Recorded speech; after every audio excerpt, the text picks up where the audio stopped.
The whip cracked and Darren Grant screamed out in agony as blue blood splattered across his face. The Nigian executioner's eyes lit up with sadistic glee. "The Galactic Council never kills humans," he snarled, raising the barbed whip for another strike. "But there are far worse things than death." Darren's wrists strained against the shackles pinning him to the cold metal platform, the chains rattling loudly. Around him, the cavernous courtroom was filled with a rainbow of skinny, big-eyed alien representatives, their faces concealed behind shimmering hollows as they leaned in to watch the gruesome spectacle. The Nigians were out for blood, Hydrus's blood. Just hours ago, the slender, blue-skinned diplomat had been found brutally beaten to death in his private quarters on the human colony world of Epsilon Eridani III. And Darren, the human soldier assigned to protect him, was the only suspect. "Your Honor, I demand this savage be put to death immediately for his heinous crime." Zorthak, the Nigian ambassador, slammed his fist on the floating podium, his midnight blue skin flushed with rage. "This is the customary punishment in our society." Chief Justice Zarvik, a gaunt, grey Krellian, shook his head. "Ambassador, you know full well our laws prohibit capital punishment for any sentient being, human or otherwise. The accused will stand trial. If found guilty, he faces life on your planet's prison moon." Darren's swollen eyes flicked to his attorney, Marcus Roth, as the aging human gave his opening statement to the unsympathetic crowd. He could see the exhaustion and hopelessness etched in every line of Marcus's face. They both knew this was a lost cause. The fragile peace between humanity and the Galactic Council, races hung by a thread. If Darren was convicted, it could mean interstellar war, with mankind hopelessly outmatched and outgunned by 1,000 alien armadas bristling with planet-cracking weaponry. Billions would die. The Terran Defense Force would be wiped out in days. But what could one bruised, shackled soldier possibly do to change the course of history? As the first witness took the stand and began his damning testimony, Darren closed his eyes. Someone had framed him for this. But who? And why? If he couldn't figure that out, and fast, humanity's days were numbered. As Marcus Roth paced in front of the witness stand, he turned to the gallery and announced, "Your Honor, the defense calls Lear Asa to the stand." A murmur rippled through the courtroom as a slender, blue-skinned Nigian female with striking violet eyes strode confidently to the witness box, her head held high. She locked eyes with Darren for a moment before taking her seat. "Lear Asa, what was the nature of your relationship with the victim, Hydrus?" Marcus asked. "I was his lover," Lear Asa replied, her voice steady. "We had been intimately involved for several months." The Nigian delegation erupted in outrage, shouting and gesticulating wildly. Ambassador Zorthak leaped to his feet, his face contorted with fury. "Lies! This female is a disgrace to our people." Chief Justice Zarvik banged his gavel, his voice booming through the chaos. "Order! I will have order in this court." As the tumult subsided, Marcus continued his questioning. "And in the course of your relationship, did Hydrus ever confide in you about his political activities?" Lear Asa nodded. "Yes. He told me he was part of a secret Nigian group called the Blue Suns. They want to overthrow the Galactic Council and put the Nigians in charge." The courtroom exploded in a frenzy of shouts and gasps. Darren leaned forward, his chains clinking, his eyes fixed on Lear Asa. "He was using his position as a diplomat to spy on the Council," Lear Asa continued, her voice rising above the din. "Gathering intel on their defenses, looking for weaknesses, and he was planning to assassinate Council members during this visit to the human colony." "Traitor!" Zorthak roared. His blue skin flushed almost black with rage.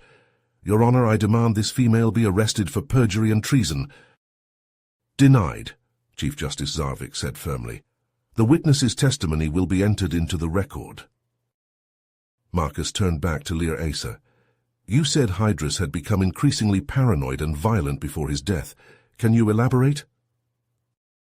As Lear Asa spoke, Darren studied her face, noting the genuine fear in her eyes. Pieces of the puzzle were falling into place, but there was still so much he didn't understand. As Lyraisa stepped down from the stand, she met Darren's gaze once more, giving him the subtlest of nods. In that moment, Darren knew she was holding something back, some crucial piece of information that could blow this case wide open. But before he could ponder it further, Ambassador Zorthak was on his feet again, jabbing a long blue finger at Darren. "This human butcher must pay for his crime," he snarled. "The Nigian people demand justice." During a brief recess, Darren slumped against the wall outside the courtroom, his head pounding. The shackles around his wrists and ankles felt heavier with each passing moment. "Darren Grant," a voice cut through the fog of his thoughts. Darren looked up to see a middle-aged human man with close-cropped salt-and-pepper hair and piercing blue eyes. The stranger wore a nondescript grey suit and carried himself with the confident air of someone accustomed to danger. "Who wants to know?" Darren asked warily. The man stepped closer, lowering his voice. "Jace Keller, former TDF intelligence. I've been investigating the Blue Suns for months. Hydrus was just the beginning." Jace glanced around before pulling out a data pad. "The Blue Suns have infiltrated the highest levels of the Nigian government. They're planning an attack on the Galactic Council headquarters on Novus Prime. If they succeed, it could mean war." Darren scanned the datapad, his heart racing as he took in the damning evidence. "Why are you telling me this?" "Because you're the only one who can stop them," Jace said. "I need you to plead guilty and accept a plea bargain. They'll sentence you to life on Nigus Prime. From there you can gather intel on the Blue Suns from the inside." "That's the only way to prevent a galactic war," Jace insisted. "Billions of lives are at stake." Darren hesitated, his mind reeling. The thought of sacrificing his freedom, his future, was almost too much to bear. But if what Jace said was true... Jace nodded, relief flickering across his face. "You're doing the right thing." The Chief Justice peered down at Darren. "Darren Grant, you have been found guilty of the murder of Hydrus. I hereby sentence you to life imprisonment on Nigus Prime." As the guards led Darren away, he caught a glimpse of Jace in the gallery. The former intelligence officer gave him a subtle nod, a silent acknowledgement of the sacrifice he was making. Darren straightened his shoulders, his jaw set with determination. His mission had only just begun. He would find a way to infiltrate the Blue Suns and stop their attack, no matter the cost. The guards shoved him roughly into a waiting transport shuttle, the chains around his wrists and ankles clanking with each step. As the door slammed shut, plunging him into darkness, Darren closed his eyes and took a deep breath. He was ready for whatever lay ahead. The transport shuttle shuddered as it pierced the turbulent atmosphere of Nigus Prime. Darren, shackled and seated between two burly Nigan guards, caught glimpses of the planet's barren, rocky surface through the viewports. The shuttle descended towards a massive, foreboding structure hewn into the side of a jagged mountain. The maximum security prison that would be his new home. As the shuttle docked, the guards hauled Darren to his feet and marched him down the ramp into a cavernous hangar bay. A phalanx of heavily armed Nigian correctional officers awaited, their cold, reptilian eyes fixated on the lone human prisoner. Darren complied, shedding his clothes until he stood naked and shivering before his captors. They roughly searched every crevice of his body, their clawed hands lingering just long enough to make their disdain for his species clear. Once satisfied, they tossed him a threadbare prison uniform and led him into the bowels of the prison. The air grew colder and damper as they descended, the walls closing in around them. They stopped before a heavy metal door, which swung open with a rusty creak. "Welcome to your new home, human scum," sneered one of the guards, shoving Darren inside. The cell was tiny, barely large enough for the bunk bed and toilet that comprised its sole furnishings. A single dim light flickered overhead, casting eerie shadows on the damp, mildewed walls. On the bottom bunk, a massive Nigian with mottled blue skin and a web of scars across his face sat up and fixed Darren with a penetrating stare. "Fresh meat," he rumbled, his voice like gravel. "Kazrak," the Nigen replied, the name more of a grunt than a greeting. He lay back down and rolled over to face the wall, clearly done with the conversation. Over the next several days, Darren learned the brutal rhythms of life on Nigus Prime. The guards were merciless, doling out beatings and starvation at the slightest provocation. The other inmates, all hardened Nigian criminals, viewed Darren with a mixture of curiosity and contempt. But Darren was no ordinary human. His years of training in the TDF had honed his body and mind to a razor's edge. He bided his time, observing the power dynamics within the prison, taking note of the hushed conversations and furtive exchanges that hinted at a deeper web of corruption. At the center of it all was the Crimson Claws, the prison gang that held sway over the cell blocks. Darren watched as they extorted weaker inmates, smuggled contraband, and doled out brutal retribution to anyone who crossed them. He knew that if he was going to unravel the Blue Suns plot, he would need to find a way into their inner circle. And that meant making a name for himself among the Crimson Claws. His opportunity came sooner than expected.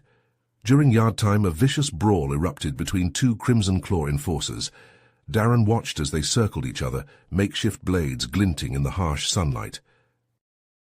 Without thinking, he lunged forward, sidestepping a wild slash and disarming one of the combatants with a deft twist of his wrist. The other Nigian charged, but Darren was ready, dropping low and sweeping his legs out from under him. In a matter of seconds, both Crimson Claws lay groaning on the ground, their weapons scattered at Darren's feet. A hush fell over the yard as the other inmates stared at the human who had just bested two of the most feared gangsters in the prison.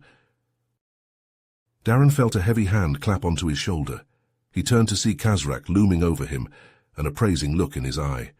"Not bad for a human," he growled. "The Crimson Claws could use someone like you."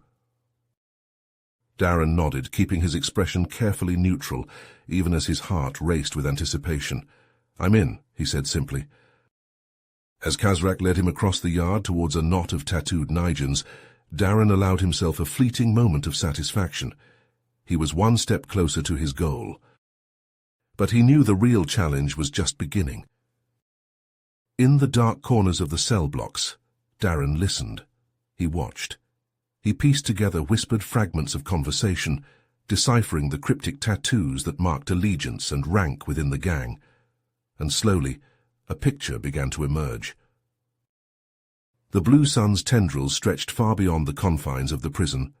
Kazrak spoke of shipments, of clandestine meetings on the surface, of a sprawling network that reached to the very heart of the Nigian government, and at the center of it all, a name, Zarvok.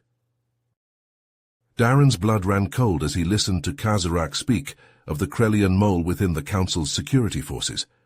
With Zarvok feeding them information, the Blue Suns had a clear path to their target, and their target was nothing less than the complete annihilation of the Galactic Council. He had to get word to Jace, but how? The prison was a fortress, every communication monitored and controlled. He needed an ally on the outside. His opportunity came in the form of Lyrkos, a young Nigian guard with a penchant for gambling. Darren watched him for days, studying his habits, his weaknesses, and when the moment was right, he made his move. It took every scrap of negotiation skill he possessed, but in the end, Lyrkos agreed to smuggle his message out of the prison. Darren spent hours crafting the coded transmission, weaving in every shred of intelligence he had gathered, the location of the weapons cache, the identity of the mole, and a set of coordinates, a remote location where he believed the Blue Suns were holding Lyrasa. As he watched Lyrkos slip the message into his boot and disappear down the corridor, Darren felt a flicker of hope, but it was tempered by a growing sense of dread. He was playing a dangerous game, and the stakes couldn't be higher. Every moment he spent gathering intelligence was a moment he risked exposure, and if the Blue Suns discovered his true identity, his mission would be over before it had even begun. But he couldn't turn back now. Too much was at stake. The fate of the galaxy hung in the balance, and he was the only one who could tip the scales. So he pressed on, delving ever deeper into the dark heart of the Crimson Claws. He traded secrets and favors, forging alliances and breaking them just as quickly. He became a ghost, a shadow moving unseen through the labyrinthine depths of the prison. And all the while he waited for word from Jace, for some sign that his message had been received, waited for the TDF to mount a rescue operation to extract Lir Asa and the vital intelligence she carried. But as the days stretched into weeks, the silence grew deafening, and Darren began to wonder if his mission was already lost. He lay awake at night, staring at the damp, mildewed ceiling of his cell, his mind churning with dark thoughts. Had Lyricos betrayed him? Had the message been intercepted? Or worse, had Jace and the TDF simply abandoned him, leaving him to rot in this hellish prison while the Blue Suns moved ever closer to their ultimate goal? But he couldn't afford to dwell on such things. He had to stay focused, stay sharp. The Blue Suns were growing bolder by the day, and he knew that time was running out. So he soldiered on, gathering every scrap of intelligence he could, and he prayed that somewhere out there someone was listening, someone was coming to save them all from the looming darkness that threatened to engulf the galaxy. Days crawled by, each one blending into the next, in an endless cycle of drudgery and violence. Darren's muscles ached from the constant tension, his mind frayed from the ceaseless vigilance required to survive in this hellish place. But through it all, he clung to the hope that somewhere out there Jace and the TDF were fighting to bring the Blue Suns to justice. And then it happened. Lyricos, his face pale and his hands trembling, slipped him a small folded piece of paper during the evening meal distribution. Darren palmed it quickly, his heart racing as he made his way back to his cell. With Kazarak standing watch at the door, Darren unfolded the note with shaking fingers. It was a coded message from Jace, confirming that the TDF had received his intelligence and was mobilizing a strike team to destroy the Blue Suns weapons cache on Novus Prime. They had also dispatched a team to rescue Lir Asa from her captors. But there was more. The message included a set of instructions for Darren to follow during the prison's upcoming lockdown drill. He was to use the chaos of the drill to make his way to the hangar bay, where a TDF shuttle would be waiting to extract him and any other prisoners who wished to defect from the Crimson Claws. Darren's mind raced as he absorbed the information. This was it, his chance to escape, to join the fight against the Blue Suns. But he knew he couldn't do it alone. Over the next few days, he began to make preparations. He stockpiled weapons and supplies in hidden caches throughout the prison, bribing guards and fellow inmates alike for their silence, and he started to recruit others to his cause. A few disillusioned members of the Crimson Claws, a handful of other prisoners who had grown tired of the constant violence and oppression. Kazarak was the first to join him. The massive Nigian had seen the toll that the gang's brutal tactics had taken on his fellow inmates, and he was eager for a chance to strike back. Together, they began to plan their escape in earnest. As the day of the lockdown drill approached, Darren received another message from Jace. The TDF's strike on Novus Prime had been a success. The Blue Suns' weapons cache had been destroyed, dealing a major blow to their planned attack. But there was troubling news as well. The Blue Suns had somehow discovered the location of the TDF's base on Novus Prime and were planning a retaliatory strike. Darren's blood ran cold as he read the words. If the Blue Suns succeeded in their attack, the TDF's efforts to stop them would be crippled. He had to get out of the prison and warn them before it was too late. The day of the lockdown drill dawned cold and grey, the air heavy with tension. Darren and his allies moved through the prison like ghosts, slipping from shadow to shadow as they made their way towards the hangar bay. Suddenly alarms began to blare, the sound echoing off the metal walls. The lockdown drill had begun. Inmates shouted and guards barked orders as the prison descended into chaos. Darren and his team moved quickly, dodging patrols and fighting their way through pockets of resistance. The hangar bay loomed ahead, tantalizingly close. And then they were there. The TDF shuttle sat waiting, its engines humming. Darren's heart soared as he saw the familiar uniforms of the TDF soldiers waiting to extract them. But as they approached the shuttle, a hail of blaster fire erupted from the shadows. Blue Suns, their armor glinting in the dim light, poured into the hangar bay, weapons blazing. Darren and his team dove for cover, returning fire as best they could. The TDF soldiers joined the fray, their weapons cutting through the Blue Sun's ranks. The battle was fierce and bloody, the air thick with the stench of burnt metal and charred flesh. Darren fought like a man possessed, his blaster spitting death with every shot. And then it was over. The last of the Blue Suns lay dead, their bodies scattered across the hangar bay floor. Darren and his team, battered and bleeding but alive, stumbled towards the waiting shuttle. As the shuttle lifted off, Darren looked out the viewport at the receding form of the prison. He had spent months within its walls, fighting to survive and to uncover the truth. And now he was free. But the fight was far from over. The Blue Suns were still out there plotting their next move, and Darren knew that he would stop at nothing to bring them to justice, no matter the cost. The prison alarms blared, a deafening klaxon that echoed through the metal corridors. Darren and his hand-picked team of inmates moved swiftly, darting from shadow to shadow as they navigated the ventilation shafts. The shafts were narrow, the metal walls pressing in on them from all sides. But Darren pushed forward, ignoring the claustrophobia that clawed at his chest. In the distance he could hear the shouts of the guards and the pounding of boots on metal as they searched for the escaped prisoners. But Darren and his team had planned for this, had memorized every twist and turn of the ventilation system.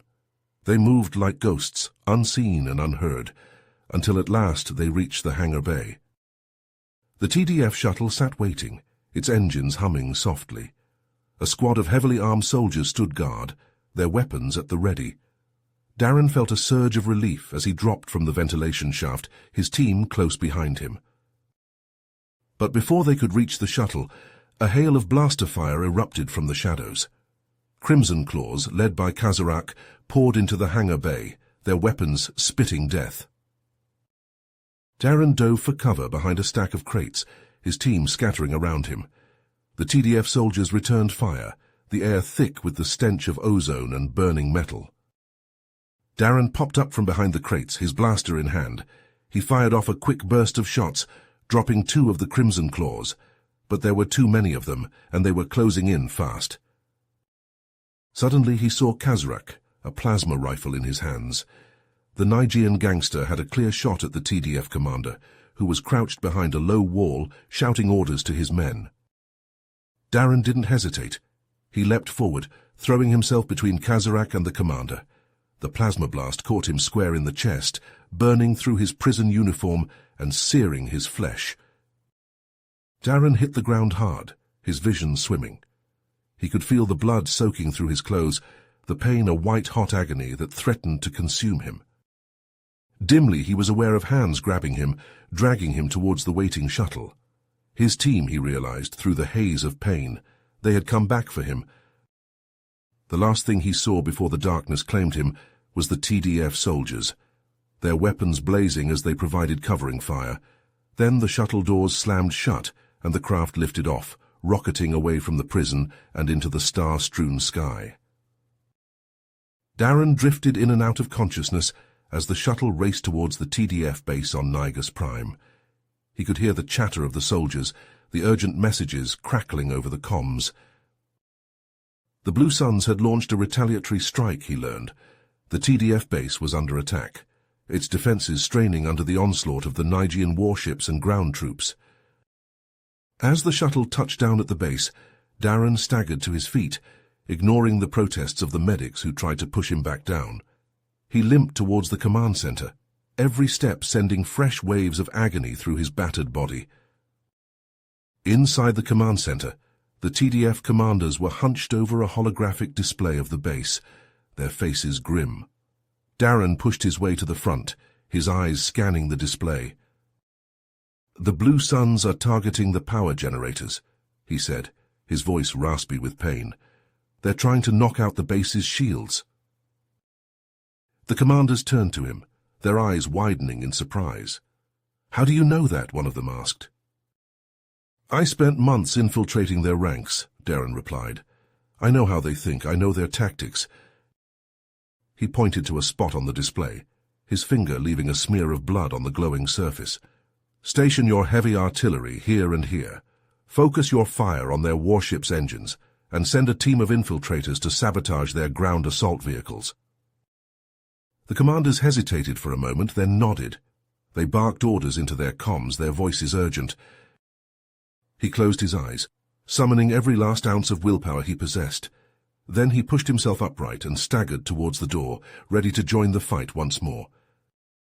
As the battle raged outside the TDF base, the din of explosions and whine of blaster fire muffled by the thick concrete walls, Darren limped through the corridors, his wounded leg throbbing with each step.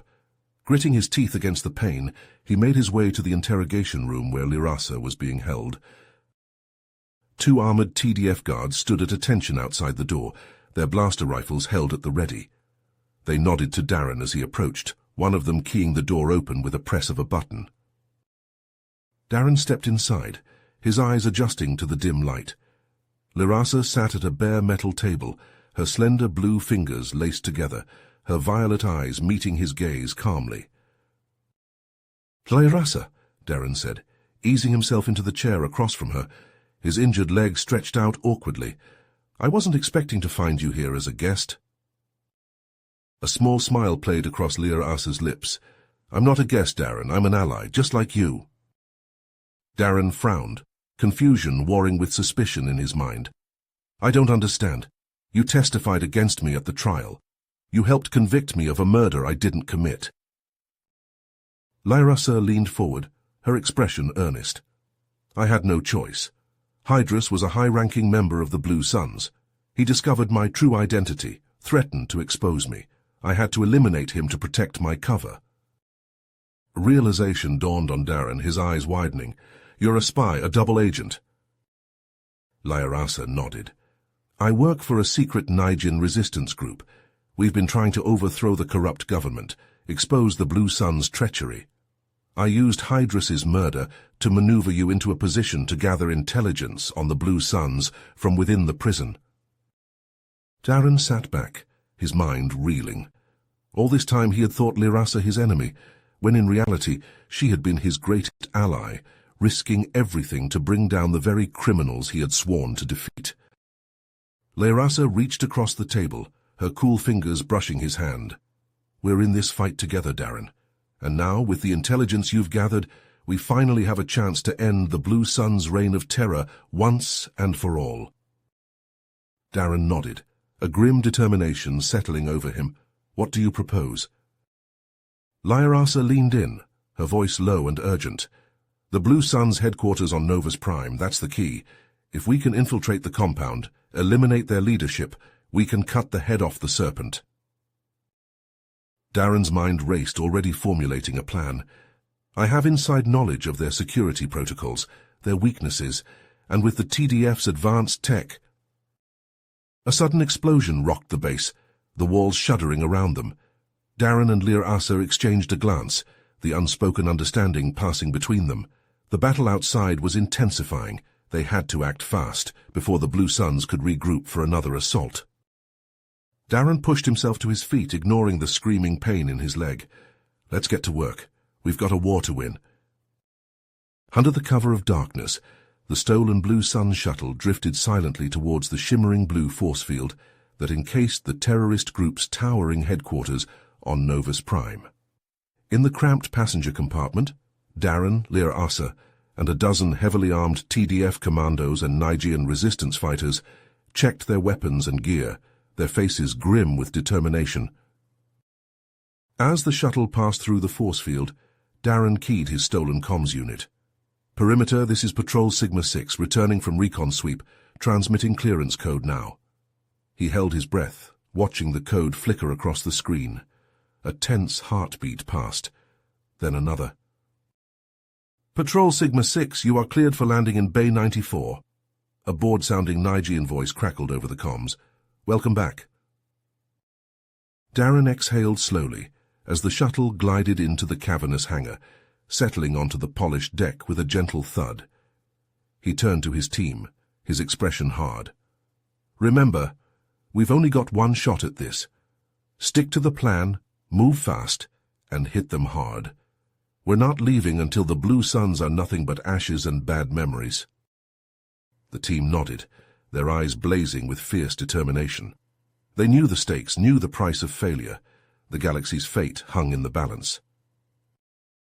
As the shuttle ramp hissed open, they emerged into the hangar, moving with the confident swagger of Blue Sun's mercenaries returning from a routine patrol.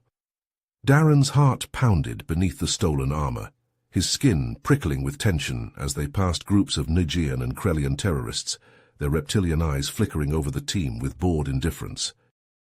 At a nondescript junction deep within the base, the team split into two groups. Darren, at the head of 6 commandos, veered left, heading for the base's power core and munitions stockpile, a bulky duffel bag slung over one shoulder. Lyraza, leading the remaining fighters, slipped away to the right, moving swiftly towards the command center and its treasure trove of intelligence. As Darren's team moved deeper into the bowels of the base, the air grew hot and heavy, the corridors narrowing and twisting like the guts of some great beast. Sweat trickled down his face behind the suffocating helmet, his grip tight on his blaster rifle. And then, as they rounded a corner, all hell broke loose. A squad of Blue Sun's troopers, their armor a dull, menacing grey, emerged from a side passage, shouting in alarm as they spotted the intruders. Blaster fire filled the corridor, sizzling through the air, ricocheting off walls. Darren dove for cover behind a support pillar, his team scattering around him. He heard the sickening thud of bodies hitting the deck, smelled the acrid tang of burnt flesh and ozone. A commando to his right went down, his chest a smoking ruin. Another fell back, clutching a bloody stump where his arm had been. Darren gritted his teeth, a cold fury flooding his veins. He popped from cover, sighting down his blaster's barrel, squeezing the trigger again and again. Blue Suns fell, their armor scorched and shattered, their dying screams echoing off the walls.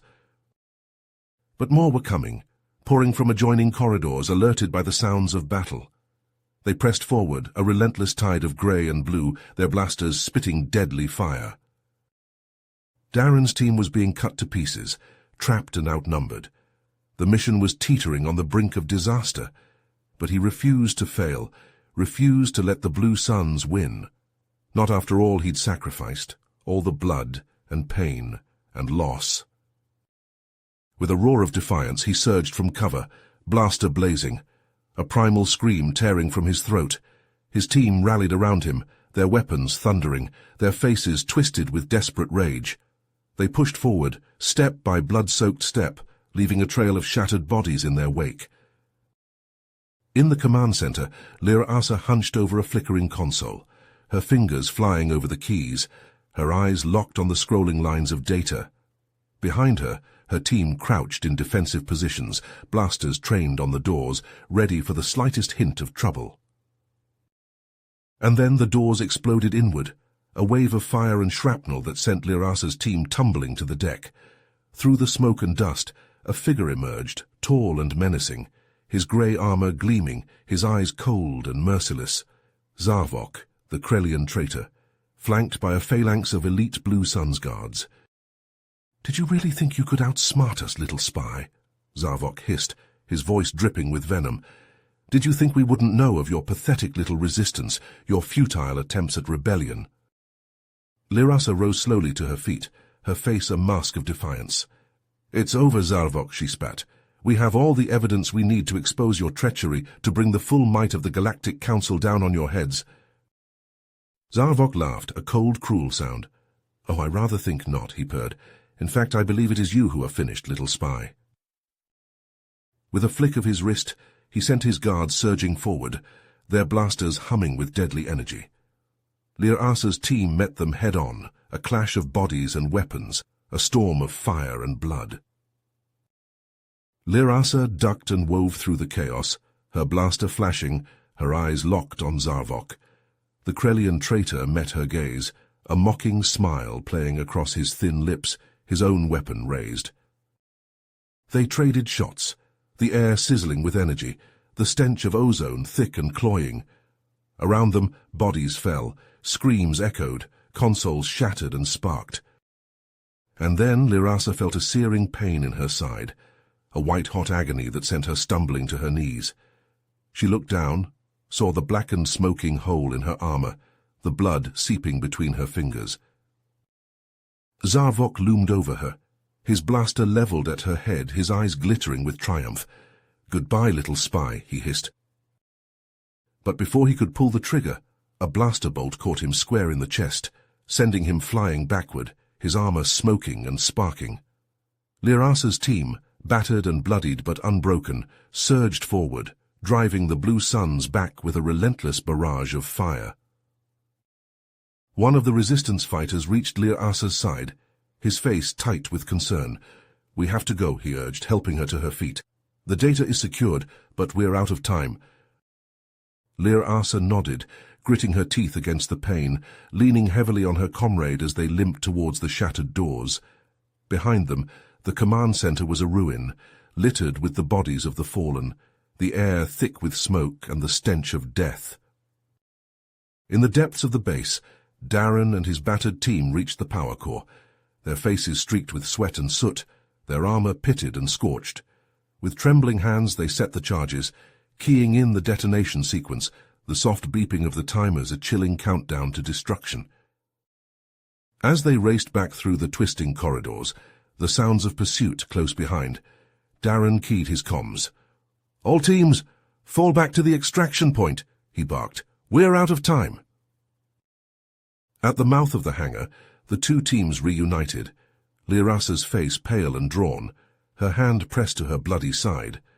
Darren's eyes widened with concern, but she waved him off.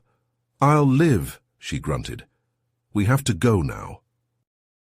They piled into the waiting shuttle, the ramp slamming shut behind them, the engines roaring to life. As they rocketed away from the base, Darren slumped against the bulkhead, his finger hovering over the detonator's trigger. Behind them, the Blue Sun's base erupted in a cataclysmic blast of fire and debris, a towering plume of smoke and flame that seemed to touch the very stars. The shockwave buffeted the fleeing shuttle, sending it careening wildly through the sky.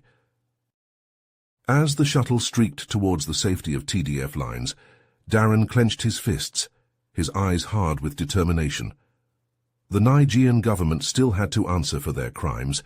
The Galactic Council still had to learn the full scope of the Blue Sun's treachery. But for now he allowed himself a moment of satisfaction, a moment of triumph, however fleeting. They had struck back against the darkness, had lit a fire that would soon consume the galaxy. And Darren would be there to see it through to the bitter end, no matter the cost. The shuttle streaked through the void, its engine straining as it hurtled towards the gleaming spires of the Galactic Council's headquarters on Novus Prime. In the passenger compartment, Darren sat hunched over a flickering holoscreen, his eyes bloodshot and his face gaunt. Beside him, Lyrasa leaned back in her seat, her expression grim. On the screen, the stolen data from the Blue Sun's base scrolled past in an endless stream. Communications logs, financial records, personnel files. The evidence of the Nigean government's collusion with the terrorist group was damning and irrefutable. As the shuttle docked with the Council's space station, Darren and Lyrasa were met by a phalanx of armed guards, who escorted them through the labyrinthine corridors to the Council chambers. The atmosphere was tense and charged, the air thick with whispers and furtive glances. They took their places before the Council, the weight of the moment heavy on their shoulders. Lyrasa stepped forward, her voice ringing out clear and strong. "Esteemed members of the Galactic Council, we come before you today with grave news. The Nigean government has been collaborating with the Blue Suns, a terrorist organization responsible for countless atrocities across the galaxy." A murmur rippled through the chamber, and Lyrasa pressed on. "We have irrefutable evidence of this collusion, gathered at great personal risk. The Blue Suns have infiltrated the highest levels of the Nigean government and military, and have been using their influence to further their own agenda of violence and chaos." She gestured to Darren. This man, Darren Grant, risked everything to uncover the truth. He infiltrated the Blue Sun's ranks, gathering intelligence from within their very heart. And when the time came, he led the assault on their stronghold, dealing a crippling blow to their operations. The council members leaned forward in their seats, their expressions ranging from shock to outrage. The Nigian delegation, seated off to one side, shifted uneasily in their seats. "But the corruption does not stop with the Nigian government," Lir-Asa continued. "We have evidence that the Blue Suns have also infiltrated the Council's own security forces. A high-ranking Krellian named Zarvok has been feeding them information, enabling them to stay one step ahead of our efforts to stop them." The chamber erupted into chaos, shouts and accusations flying from every direction. The Nigian delegation leaped to their feet, their protests drowned out by the clamor. As the council struggled to restore order, Darren felt a sense of grim satisfaction. The truth was out now, and there would be no going back. The galaxy would have to reckon with the rot that had taken hold, and the hard work of rebuilding would begin. In the days and weeks that followed, the revelations from the council chamber sent shockwaves rippling across the galaxy. Protests erupted on dozens of worlds, with citizens taking to the streets to demand accountability and change. The Nigian government, faced with overwhelming evidence of their crimes, had no choice but to step down, their leaders facing charges of treason and war crimes. In their place, a new government arose, led by the members of the Nigian resistance who had fought so long in the shadows. They promised to root out the corruption that had taken hold, to build a society based on justice and equality. For Darren, the victory was bittersweet. He was hailed as a hero by the Council and the galaxy at large, his name spoken with reverence and awe. The Council pardoned him for his alleged crimes and reinstated him as a member of the Terran Defense Force, the military he had served so proudly. But the scars of his ordeal remained, both physical and mental. His body bore the marks of countless battles, and his mind was haunted by the memories of those he had lost. Fellow soldiers, resistance fighters, innocent civilians caught in the crossfire. He struggled to readjust to life outside the prison walls, to find his place in a galaxy that had changed so dramatically. The nightmares came every night, visions of blood and fire, of friends and comrades falling before the ruthless onslaught of the Blue Suns. Lir-Asa, meanwhile, found herself thrust into a new role as the ambassador of the fledgling Nigian government. It was a position she had never sought, but one she knew she could not refuse. Her people needed her, needed someone to guide them through the difficult process of rebuilding and reconciliation. She worked tirelessly to forge new alliances, to mend the rifts that had grown between the Nigian people and the other species of the galaxy. But even as she made progress, she faced opposition from within her own ranks. Hardliners and traditionalists who clung to the old ways, who saw her efforts as a betrayal of their people's pride and sovereignty. And so Darren and Lir-Asa went their separate ways, each bearing the weight of their own burdens. They stayed in touch when they could. Brief messages and updates passed between them like lifelines in a storm. But both knew that their paths had diverged, that the battle they had fought together was only the beginning of a longer, harder war. The Blue Suns had been beaten, but their legacy lived on in the scars they had left behind, in the shattered trust between the species of the galaxy. Only time would tell if those wounds could truly heal, if the dream of a united and peaceful galaxy could ever be realized. But for now, Darren and Lir-Asa could only keep moving forward, one step at a time, towards an uncertain future. You have reached the end of the story. If you enjoyed this story and want to support us, please leave a like and subscribe to our channel, and for every comment that says 88, I will heart every single one of them. Thank you for your time.